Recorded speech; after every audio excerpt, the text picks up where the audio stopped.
Companion planting for pest control. How can we use companion plants to lure pests away from our garden? Trap cropping has been used for centuries as a method of pest control. It's where we deliberately plant things that pests are attracted to in order to keep them away from things we want to grow. Typically, trap crops are planted a few weeks before the crops you want to protect. Where you plant those trap crops in your garden is important, and it sort of depends on which pests you're trying to lure in. If the pest is pretty mobile, meaning it can move around the garden pretty well, so things like cabbage whites, squash vine borers, squash bugs, harlequin bugs, potato beetles, then you want to plant the trap crops around the perimeter of your garden, or at least several feet from the plant you're trying to protect. If the pest is not very mobile, so things like aphids, flea beetles, whiteflies, then you want to plant the trap crop really close to the plants you're trying to protect. So here's some examples of trap crops. One of the most well-known trap crops is blue Hubbard squash.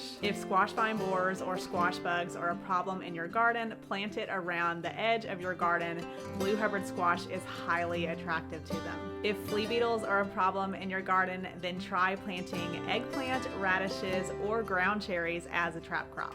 If harlequin bugs are an issue, especially on things like broccoli or kale, try planting mustard greens a few weeks before.